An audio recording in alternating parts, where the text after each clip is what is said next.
Inspiration from the long room was gathered by the important role that Potawatomi warriors have played in the history of the community in the United States. We wanted to utilize the knowledge that we had of these roles that they played in helping educate our community members, but also those members outside of our community.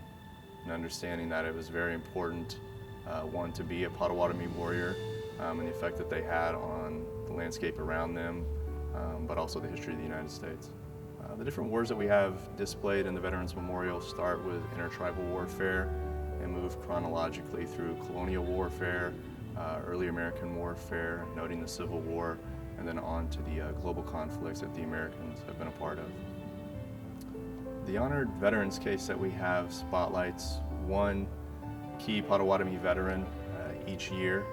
Our first case was dedicated to John Bursaw. One is a nod to him being a former director of the CHC and him also spearheading the original Veterans Memorial, but also to celebrate his illustrious career in the United States Air Force.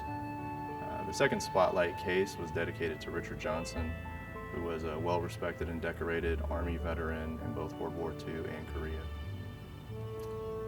Key pieces that are featured within each one of the cases are military uniforms, traditional weaponry that was used by the tribe prior to colonial occupation, current weaponry, as well as photographs, documents, and special pieces and things like that that were carried with our veterans during war and combat, but then brought back home. Most of the stuff that you see in the memorial was obtained by the CHC directly from those veterans or from members of their family.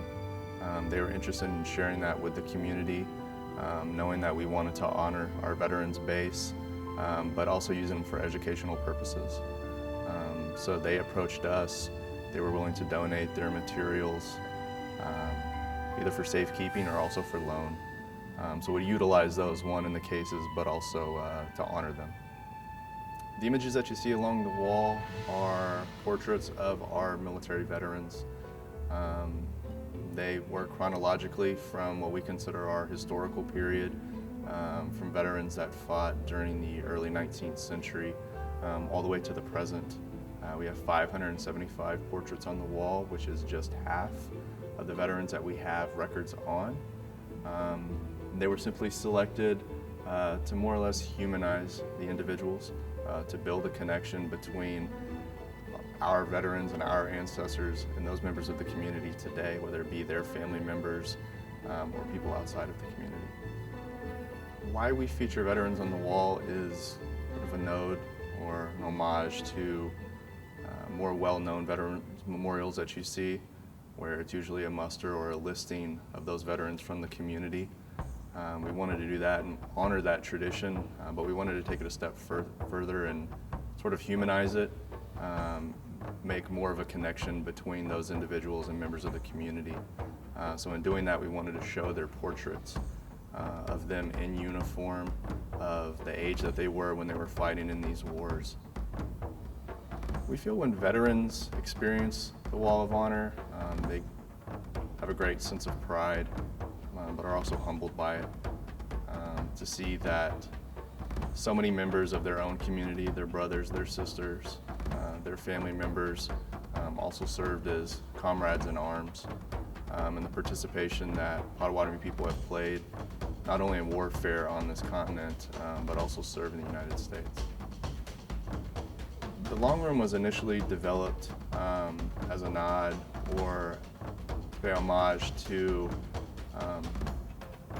more of a cultural sense of things when everybody would come together and they would reside within our larger lodges or our long houses, where people would come in and they would share stories, share experiences, teachings, but also honor those around them and those who had walked on. And in doing that, we feel that we utilize the long room in that same way. We host community workshops, seminars, events, but also permanently house our Veterans Memorial to honor those who have walked on.